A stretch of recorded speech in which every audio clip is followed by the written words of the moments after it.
If you were in the room before, you may have heard part of this, but Wayne was the very first ever SCCTF contestant 10 years ago in the Riv. The very first person to ever get in our booth and compete in the SCCTF. Yeah, I think that deserves a round of applause right there.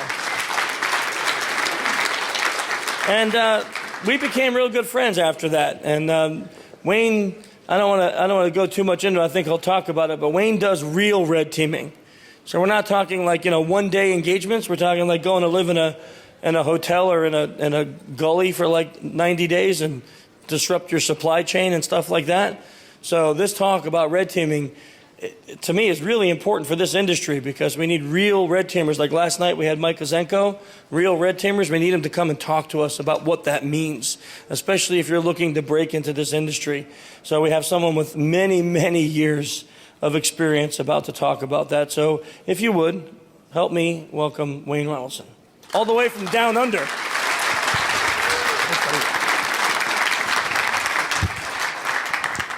Alrighty, can all hear me? Awesome. So, as Chris said, red teaming. So, I just want to get something out there, what I think red teaming is. Red teaming is not pen testing. It is one little part of red teaming.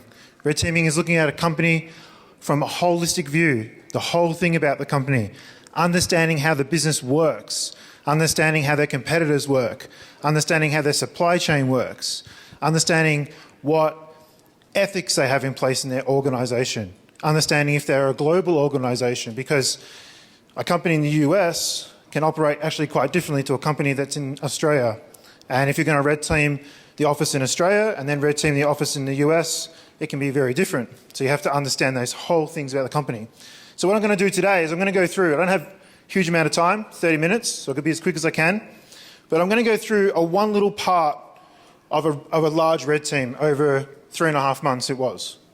So there's one little part, but it has lots of little pieces in it that kind of lay it together as quite nice for, I guess, for a presentation like this.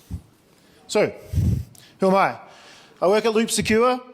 As Chris said, I competed in the first Defcon. It was actually quite interesting. Chris forgot to leave out one little part. I walked up on Thursday morning at 10 o'clock and I signed my name in and he said, "Oh, you're the guy from Australia?" I went, "Yeah." He went, "You're the only international competitor and we've made you go first. Suck on that." Yeah, I know.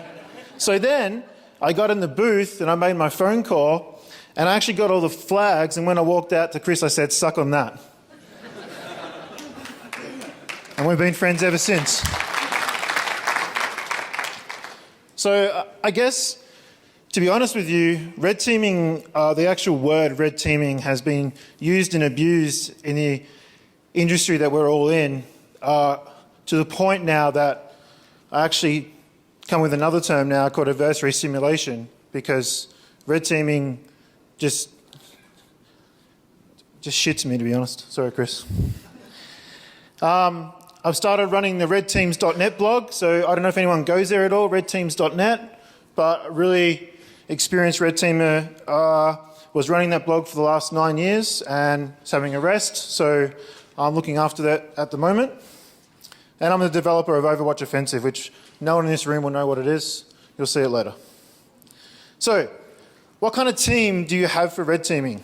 People ask me this all the time. How do I get into red teaming? What do I have to do?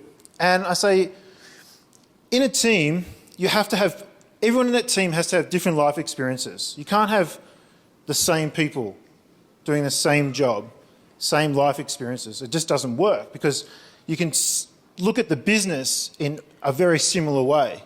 So you need to be able to work with your team and ask them, "What do you think about this?" And they ask you, "What do you think?" And you can give honest and clear answers of what you believe is the best way to go about attacking this organisation. Work solo. So everyone in the team needs to be able to work solo, but at the same time they also need to be able to work in a team, and then at the same time they need to be a leader, and then sometimes they need to be led, and they need to have no ego, because a lot of leaders have egos and they don't like being led. But in a red team, that can't happen, because you all have to bounce off each other. And sometimes Some people in your team are just better at doing other things than you are, and you just have to accept that. You have to be able to work under pressure. And the thing is that means that you can be one day there's no pressure, and then in 10 seconds later, the pressure's right on, where you actually can't make mistakes. You have to be really careful with how you go about doing your operation. The other thing too is that I tell my team is that experience is in one or more things. So like, yes, we need somebody that can do digital stuff like hacking things. We also need somebody that can do physical stuff. We also need somebody that understands psychology. Like, how many people have worked in a red team that's had a psychologist? Aren't we like attacking people? Who's the best person to know people? Psychologists. That's their job. So they should be in a red team. So when you're sending that phishing email, they can read it and go, can you tell me a bit about this person? You show them the profile that you've put together, and they go, you know what? Maybe you should change it like this. Because that's their job. The other things I've had in red teams, I've had doctors in red teams, not to help us if we fall off a building, though they're there for that as well. No, but they have a different view of people. They have a different view of a business. And that's what red teaming is all about. So, the target, a worldwide defence contractor. Why?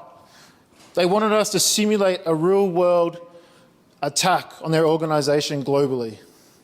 They wanted us to test the business as a whole. So everything you can think of, they wanted us to test it. The scope, whatever the adversary real life scoping is, we're going to do, apart from murder and kidnapping. I tried to get that in the scope, but they said no. So the one little part I'm going to talk about is executives. So in Australia, we have executives. They get paid a shitload of money, and apparently they're supposed to work harder than everyone else. I don't know if that's true. My boss is sitting over there. That's to him. But all honesty, job role is time reduced, right? So their job role is really time reduced. And executives are on the front line, just like normal staff as well, but they have a little bit more access. Perceived by potential adversaries as having access to like business information and customer employee data and financial data, ability to move money. But they also have other business intelligence, like where the business is moving in the next month, where the business is moving in the next year, who are they looking to buy out? Maybe there's someone looking to buy them out. Have they told their shareholders about that? Maybe, maybe not. How should that information be released? Should it be released by them or be released by someone that actually compromises their environment and finds out about that? They also interact with supply chain. Now, supply chain's an interesting one because it's like a lot of people say to me, how do you test a supply chain? Well, it's actually pretty easy. When you have your client and they're doing procurement, you tell them that when they sign someone up, supply chain, that when you have a pen test, when you have an adversary simulation, that if they want to be part of your supply chain, they have to do that as well. It's the way that I sell it. They get a free assessment, and you know they're a good, secure supply chain. So I'll give you an idea of this. So I had a defence contractor, and their supply chain was the people that look after their WAN, so their external firewalls. And the guy, my client, who I have a really good relationship with, he said to me, I want you to see if you can change any rules on those firewalls. And I said, are you sure? He said, yep. I'm pretty confident it won't happen. I'm like, okay, cool. So on a Thursday night, after doing lots and lots of research, I found out they were 24/7 and you could ring up. So I rang up and I said to the person on the phone, look, I'm from this particular company. I need to change some firewall rule sets. What's the process for that? I haven't done it before. And the guy goes, well, I need an email from you and I need an email from your boss. I'm like, okay, I'll get that to you in a minute. This is at 12:30 a.m. in the morning, so it's really late. So what do? I quickly hang the phone up, jump on my computer, and because I've already registered a bunch of URLs that are very similar to the organisation, I just send one email from me. I CC'd the boss in. And then I jumped on the other email, sent an email from the boss, CC'd me in, some other people just for touch. And then 20 minutes later, I got an email that gave me the ticket number for the firewall changes. And I changed firewall rule set 3389, which is remote desktop, in and out, to a large defence contractor. So could you imagine at 2 a.m. in the morning, here I am RDPing into servers from the internet because of the supply chain. It just shows you how valuable supply chain break is, you know what I mean? It can take you out. Right, executive profiling. You know, we are in the social engineering village because we all like open source intelligence. We all like to, you know, be able to get somebody to do something that they shouldn't do, but they do. Give you information. So executive profiling is one of my favourites because I love looking at what kind of car an executive has, which is not hard because a lot of them put them on Facebook and all kinds of things. I actually saw one LinkedIn profile that said, I drive a BMW. Yep. What kind of mode of transport do they have? What social clubs are they involved in? Now, social clubs is important because I had a gentleman who was playing squash and he was quite good. And I went to the squash court and his partner wasn't there to play with him. And I said, oh, how about me? And he went, you play? I didn't. I went, yeah, sure, not a problem. Just let me get a chance to get my shorts and my T-shirt on and get the squash rack and off we go. What he didn't know at the time, though, was that two of my guys were in the back there opening his locker and putting malware on his phone. And the worst thing is that I beat him at squash and he was pissed. Physical locations are really important because, like, take a defence contractor. Usually their area where they work, their facility, is very secure. It's very hard to get into. You can't just walk through the door. Yeah? In some places, you walk through the door, they say, what are you doing here? If you can't give a really good reason, then they pull their guns, and then you have to really explain yourself very quickly. So you have to be very careful of how you go about it. So that's why physical locations are really important. Public information. We all know how important public information is and how you supply that public information. What information do you give? I had an executive who had no social footprint whatsoever, but his wife and his kids did. And by using their profiles, I was able to gather all the profile about him. I would never target kids and family because I'm supposed to be the good guy, but that doesn't mean the bad guys aren't. True? So we've got to be careful. So this particular network, it had one internet-facing thing, and it was Citrix. That's all it had. Their whole defence contractor, that's the only point of access to their environment. One portal. It's pretty good, right? And it was two-factor authenticated. One portal. So we were looking at this because obviously we want to get business intelligence, and this is the way for us to go about it for this particular client. Because they live in Fort Knox, so we can't just go in there. So, not me, but one of my team members, one of my team members who was better at this stuff than me, and before a particular tool came out that could do this, he wrote and intercepted the two-factor authentication to Citrix. We've told Citrix about this now. And when we sent this phishing email, our target clicked on it and we bypassed the two-factor authentication. The interesting thing about this is that when we did this, it didn't write a single log in their SOC, and they have 25 people in their SOC. Pretty interesting. Like, you can't read that, it's a bit small, but it says, we are currently in the process of applying critical patches to address recently published security issues affecting Intel processors. This process will unfortunately require short outages across infrastructure used by a number of internal services. During this weekend, Citrix remote access services were temporarily made unavailable while patches were applied. And it goes on and on. You can see it's quite a nice written phishing email directed to 3 executives, and that was it. So this person clicked on it and allowed us to now start looking for business intelligence. How can we start to expand what we're really, really after? So you've got shared drives, you've got documents, you've got applications, you've got emails, you've got passwords, and then you've got calendar. Calendar is the second place that I go. Do you know where the first place I go when I get into email?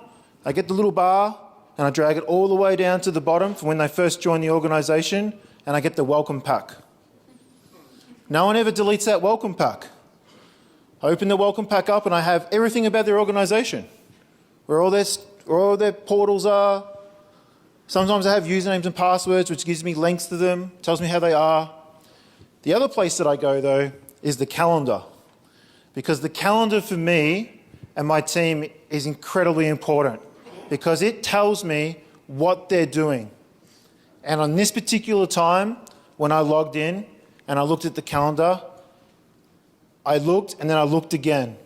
And I looked at the guy, my mate next to me who's working with me, and another person I had, and I said, do you reckon that's true? And they're like, yeah, it is. They had a meeting that was going to discuss where the company was going to go in the next 10 years. And there was 12 executives in this meeting. They decided that they did not want to stay in the organisation in that facility because the food tastes like crap. So they decided to go to another place where they can order wine, they can have beers, they can have spirits, and they can get their meal given to them downstairs in a nice room. They just broke every policy and procedure that that organisation put in place. All 12 of them. And looking at their emails, they even laughed about it. Yeah, laughing bit was interesting. So the social part first. Got the calendar meeting. We've got an off-site itinerary allowed us to plan. So I have the itinerary of exactly what's happening because I posted it in the email. All right, so I know that.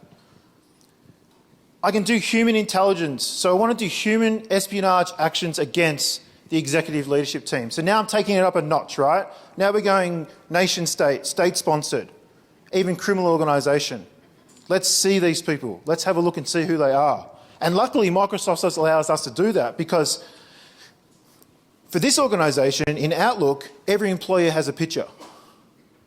So I knew every executive that was going and what they looked like. So I have like a printout, all their pictures on it, getting ready to do what we're about to do next. The other thing is that I knew where the meeting was. They were going to be there all day, for 2 days actually. So I rang up this place and I said, I'm looking for a meeting for a bunch of people the size of 12. What room's the best room for that? They're like, oh, the one upstairs. I'm like, fantastic. Can I have it on this date? She goes, oh no, someone's already here for those 2 days. I'm like, well, I'm in town then. Is it possible I can come past and just jump up and have a quick look in that room, just take a photo for my boss? She's like, yeah, sure. I'm like, so what, after they're finished, or actually, can I come in and have lunch, and then while they're having lunch I can go upstairs? She's like, that's a great idea. I'm like, I'm glad you thought of it, thank you. So, upon this, obviously we do a whole bunch of pre-reconnaissance of the place, so we know what we're looking at, right? We go there, we have a look at where people have to park, we have a look at how long parking is for, we have a look at around the area, we're looking to see what people wear around the area, how they act, where the shops are, you know what I mean? What's happening there? Because I want to be able to blend in, I want my team to be able to blend in. It's going to be a long day. So, this is a map. That is me on the bridge. Because when I went there, there was lots of people on that bridge taking photos. It's kind of a beautiful place. And all the people taking photos with it now and think you're going to find it. If you do, well done. The car park was very interesting because that car park only allows 4-hour parking. So that means they all have to come down at least once during the day and move their car. That gives us a little bit more of an advantage because we know we're going to see them again. You'll see how that plays out in a minute. Plus, my old job was doing surveillance, so that's kind of my bread and butter. Which you start to get things like this. They look very happy, don't they? And this. So, they all turn up. And as they're turning up, I'm going, target 1, target 2, target 3, and I hear across, one of the guys rings me and he says, Wayne, can you stop doing that? I'm like, why? He's like, you're counting dead bodies. And I go, I am. So I had a pre-booked meeting at lunchtime. I waited till all the executives have been seated for lunch downstairs. I watched them all come down. I watched them all go in there. They're all having a great time, which is good. I introduced myself at the front desk, told the staff member who I was, and she took me upstairs. When I went upstairs, I nearly fell on the floor. That's what I saw. And then she said to me, it's a really confidential meeting up here. I'm not supposed to bring you up here. I said, oh, what does confidential mean? She goes and explains it to me. I said, oh, thank you. Okay, do you mind if I take one photo for my boss? She says, just one, right back there. I can do that. So I walk on down the end of the room, take a picture with my phone, and I walk out. As I'm exiting the building, I wait about 2 minutes, and then I run in as fast as I can through the door, puffing. I said, oh, I'm so sorry. But when I took a photo of the room, I took it of myself, and I show her a photo of myself. The worst selfie ever. She goes, I'm really busy now. I said, look, we've met.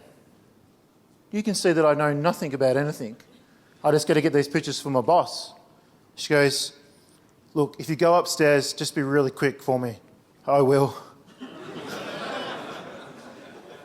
I got one of my guys on the phone. He can hear me in my earpiece, and he's like, are you kidding me? Then I can hear the other guy go, you owe me $20. And then I say, you should have doubled it, you dickhead. Anyway, so I made my way upstairs. Now, I've deliberately darkened this picture for obvious reasons, and it's only a little picture. But I'm going to give you a rundown. So I walk upstairs, I have a quick look around, and there's 12 laptops on the table, all open, not locked. The presentation laptop is on the presentation stand, not locked. All their notes they've taken by handwriting are all open on the desk. There is USBs all on the desk.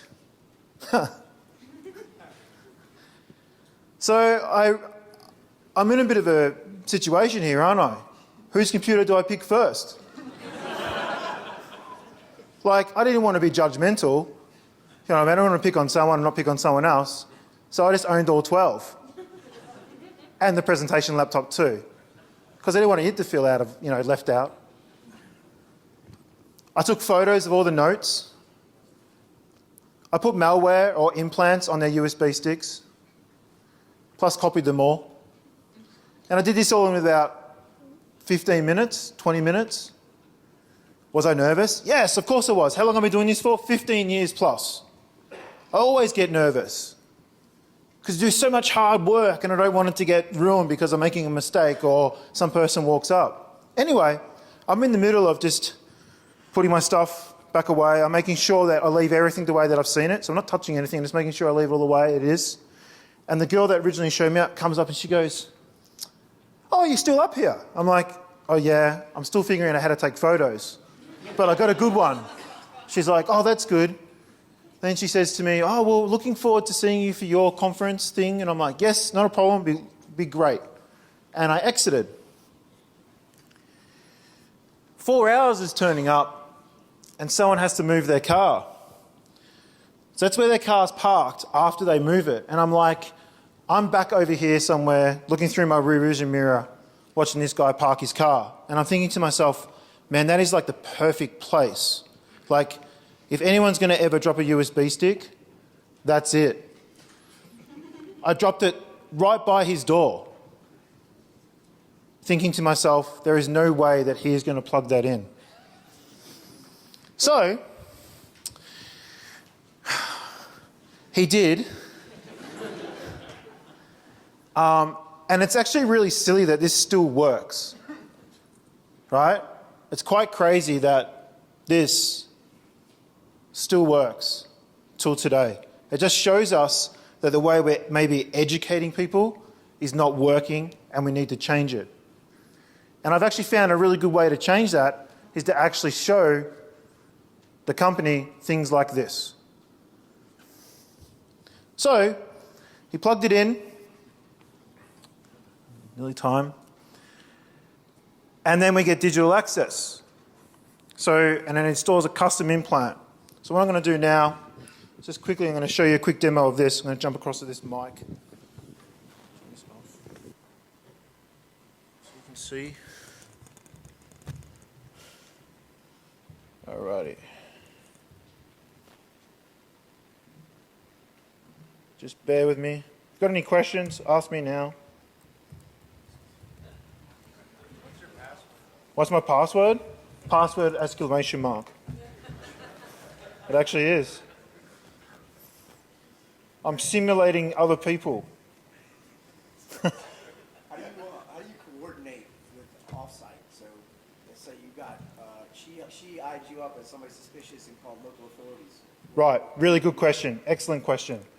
So all this looks fun and well, right? But in the depths of what's going on, I have a really good contact with inside the organisation.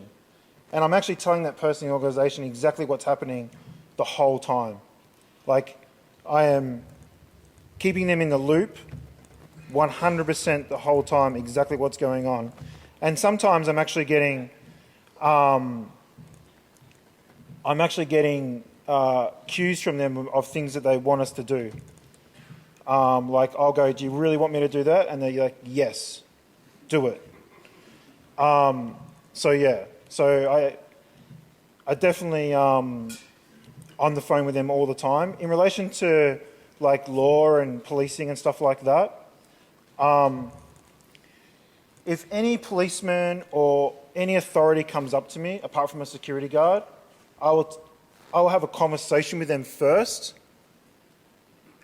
depending on how that conversation goes. So the conversation might go, who are you, what are you doing? And I give them my pretext. If that works, we're good. If they question me again, I'll let the cat out of the bag, right? Because the first thing that's a priority is safety of my team and myself and the client, right? There's no, you know what I mean? If that happens, that's good, right? Someone's questioned what's happened. The only time that's gone the other way, come and tell me and I'll tell you a funny story. When I spent 8 hours being interrogated under the anti-terrorism laws in Australia. All right, so this is an implant. I'm just going to simulate it. I just want to show you what, because see, in red teaming, I believe that in these particular jobs, you want to show a true adversary. You want to give the organisation a true adversary. And that means from a physical, a digital, a social, a supply chain, all those ways. So yes, we use other tools that other people have made, but also design custom tools because we want to see if their SOC, will they detect that? Will they see that? How long does it take them to see that? How long does it take them to detect if somebody's computer got stolen? What do they do? What are their policies and procedures for that? Do you know what I mean? If I just give them normal everyday software, attacking software, the chances are they're going to detect it. And it doesn't give them a real life view of actually really being attacked. So I made this tool called Overwatch Offensive.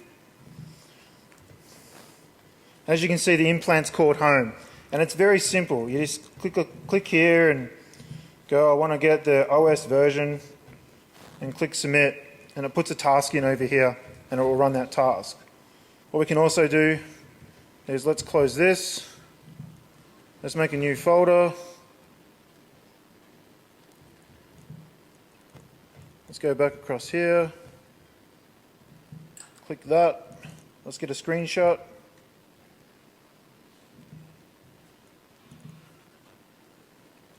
Now we just sit back and wait. Not very long. So the idea of this is that, you know, I want to give them something different to see. I want to understand, and this goes from a digital also, but it also goes from a physical perspective as well. Like, if I'm physically entering into their property and they have CCTV, which most places do, how long does it take them to go, somebody unauthorised entered into the facility, we can see them on CCTV? How often does the organisation view that? The bomb just is about to go off. Do you know what I mean? Like, how long does it take? You know, like, I was doing social engineering call the other day, and I made 4 calls to the help desk, and I had all those 4 people go to the website I wanted them to go to. When I made the 5th call, the guy said to me straight away, I'm not going there, man. You think I'm stupid? I said, the 4 people before you were.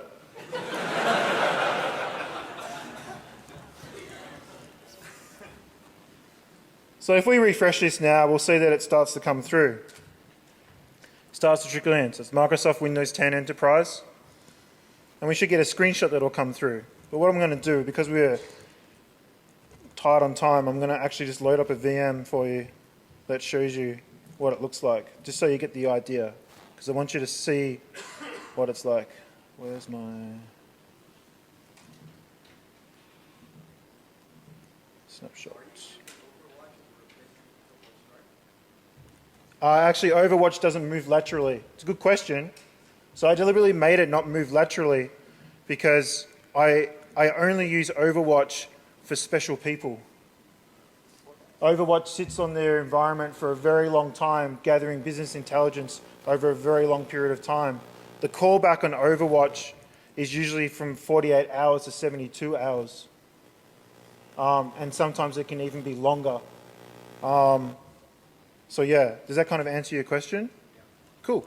What was the question? Oh, sorry. The question was, am I using Overwatch instead of Cobalt Strike? And the answer was no. I'm using Overwatch as an extra piece of equipment to be able to gather business intelligence on particular targets over a long period of time. Because for me, there wasn't anything that really did that for me to a degree, if that makes sense. Hey man, look, they're all listening. I know, I'm about to finish right now. So you get your screenshot, as you can see, and the best part that I like is you can play the audio.